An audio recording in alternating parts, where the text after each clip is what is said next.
Welcome back to Genealogy AI Face-Off. I'm Coach Carole, and today we're examining how Claude and Chat GPT can help us understand the historical context that shaped our ancestors' lives. After all, genealogy isn't just about collecting names and dates. It's about understanding people's lives in their time and place.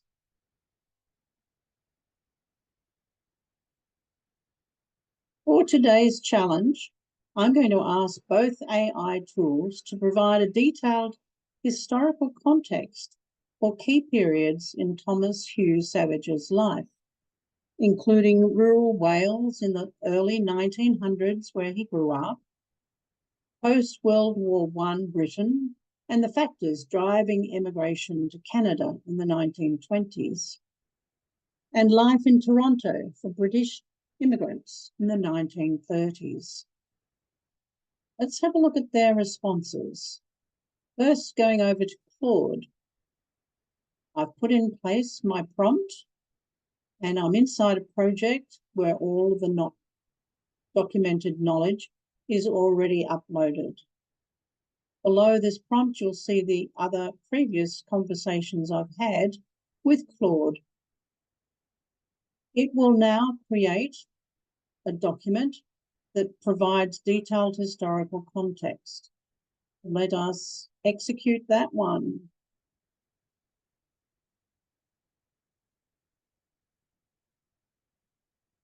It takes a little while to be thinking through what its process will be, and then it begins drafting the artifact. You can see that growing on the right-hand side. It does this at lightning speed, which is something that I could not replicate. I could certainly find that information in other sources and write it up, but it would take me much longer. And it's given quite a few different insights into what were some of the historical context for those key periods.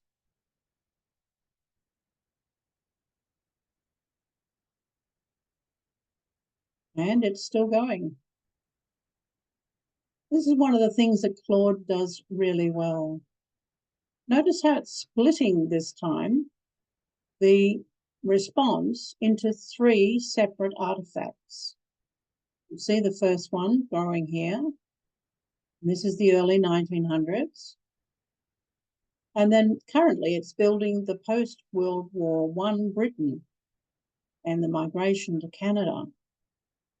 And in lightning speed, again, it's moved on to the third element, life in 1930s Toronto. And it's answered all of those questions without me iterating the details in the prompt. It has a vast knowledge base of history. And still going. So it's quite a comprehensive response to the prompt today. I hadn't expected quite such a long set of data in these artifacts. And finally, we're coming to the end. And you'll see it has more to say. It's still growing its response on the left side. Scroll down and have a closer look at that. It's told me that it's created three pieces, as we saw happening, and follows that up with, is there any particular aspect of Thomas's story that you'd like me to explore in more depth? And it suggests I could create additional historical context pieces on topics like the mental health treatment in early 20th century Britain, or the printing industry in 1930s Toronto, or the significance of the transatlantic travel in maintaining family connections. All good suggestions and ones that I will probably follow up on. But as you saw, it created this whole response in three separate artifacts. Right. Claude is doing well. Let's go over to chat and see how it performs. I'm keeping my chats in chat in one conversation at the moment because my projects are missing here, so that it keeps everything together so it knows what it needs to know in order to answer each part of my prompt. And here's the same prompt about providing a detailed historical context for those key periods. And let's execute that.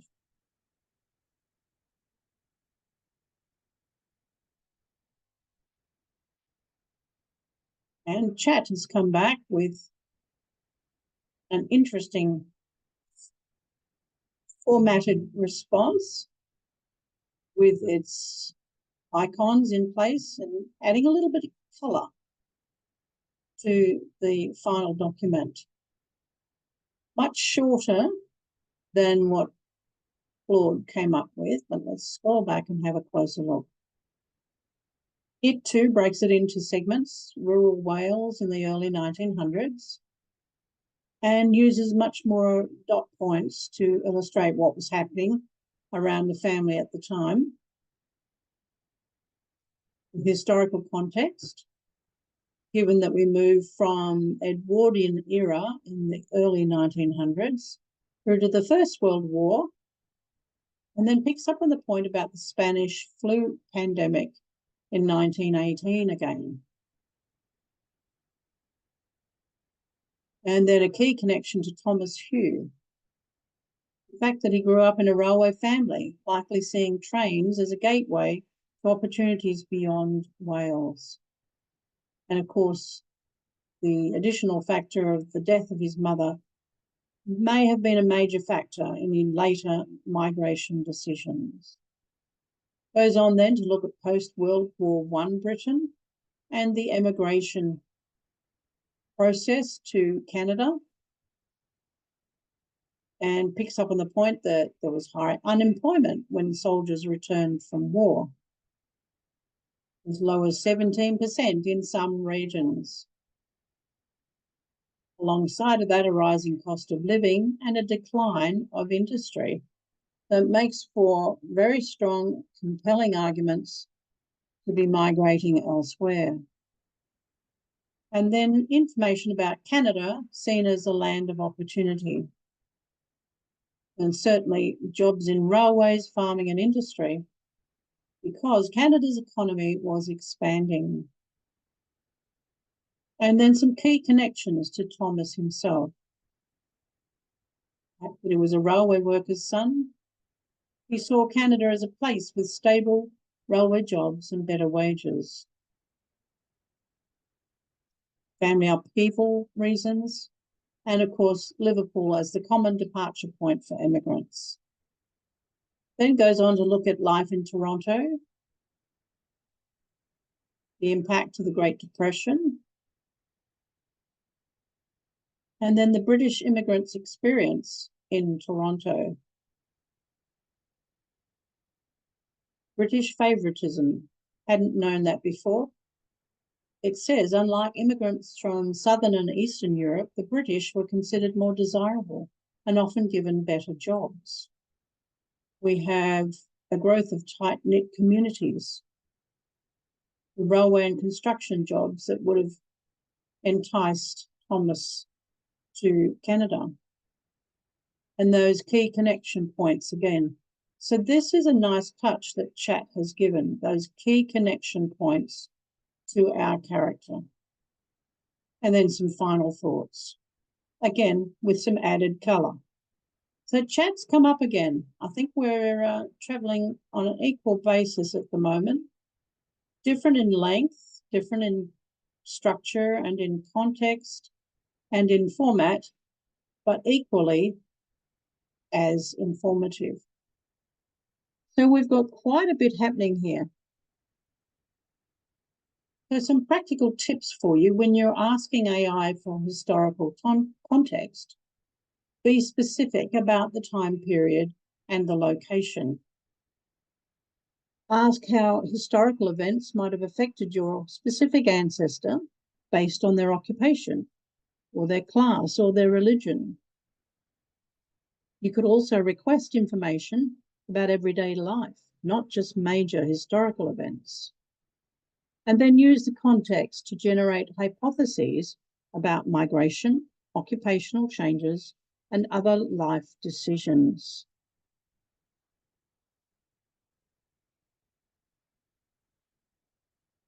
Understanding historical context transforms our names and dates into real people living through specific times and places.